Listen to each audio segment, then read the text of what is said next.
Assalamualaikum warahmatullahi wabarakatuh. Perkenalkan, nama saya Anggita Priswantini Dias dari PBSI Sore semester 4. Pada kesempatan kali ini saya akan mempresentasikan mengenai materi disgrafia.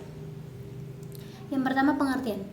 Disgrafia adalah kesulitan dalam menuliskan atau mengekspresikan pikiran dan perasaannya ke dalam bentuk tulisan. Jadi disgrafia ini merupakan suatu gangguan yang terjadi pada seorang anak atau orang dewasa, di mana dia mengalami hambatan ketika dalam menulis atau dalam mengekspresikan pikiran dan perasaannya ke dalam sebuah tulisan.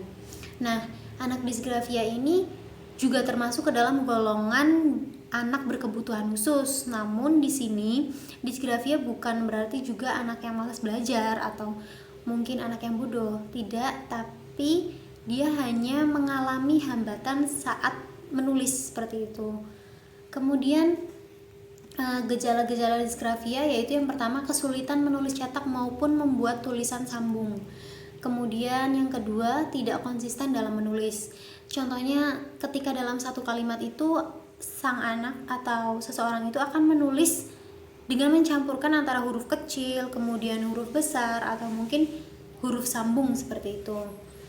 Kemudian yang ketiga, kata-kata yang ia tulis sering tidak selesai. Nah, misalnya ketika dia menulis menulis kata bukan, namun di dalam tulisan itu kekurangan huruf N atau mungkin kelebihan ditambahi huruf A di belakangnya seperti itu.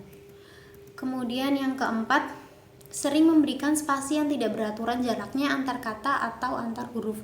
Nah, di mana di dalam suatu tulisan itu jarak antar kata itu terlalu renggang seperti itu.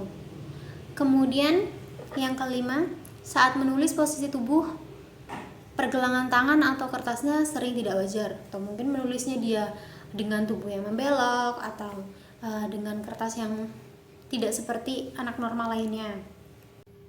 Kemudian sering kesulitan memvisualisasikan formasi huruf, di mana ketika seorang anak itu ingin menuliskan kata ayah, dia akan kesulitan bagian atau kata mana dulu atau huruf mana dulu yang akan dia tulis. Baik di awal apa susunan katanya itu dia kesulitan dalam menentukan itu. Kemudian kesulitan menuliskan perencanaan kegiatan di kertas. Setelah itu ada sangat lambat dalam menulis atau mencontoh tulisan. Kemudian cara menggenggam alat tulisnya tidak wajar sehingga sering mengeluh tangannya. Mungkin ketika menulis dia menggunakan tangan kiri atau dengan gaya memegang alat tulis yang beda dari yang lainnya. Kemudian sangat kesulitan dalam berpikir sambil menulis. Jadi dia itu tidak bisa benar-benar menyampaikan pikirannya itu ke dalam sebuah tulisan, karena ketika dia menulis sambil berpikir itu tidak bisa. Kemudian ada cara mengatasi disgrafia pada anak. Salah satu penanganan yang bisa diberikan untuk anak yang menderita gangguan belajar disgrafia ini adalah terapi okupasi. Terapi okupasi bisa berperan untuk meningkatkan kemampuan menulis anak dengan cara-cara seperti yang pertama, yaitu menggambar garis dalam labirin. Kemudian yang kedua, belajar menggunakan tanah liat. Kemudian yang ketiga, mengajarkan cara menggenggam alat tulis yang memudahkan anak untuk menulis. Dan yang keempat, mengerjakan connect the dots puzzle atau bermain puzzle. Nah, kemudian peran orang tua ketika misal anak itu mengalami gangguan atau mengalami keanehan ketika ingin menulis, yaitu orang tua itu harus menyediakan kertas dengan garis-garis untuk panduan sensorik agar anak menulisnya sesuai garis. Kemudian juga butuh waktu luang untuk selalu bersama dengan anak tersebut.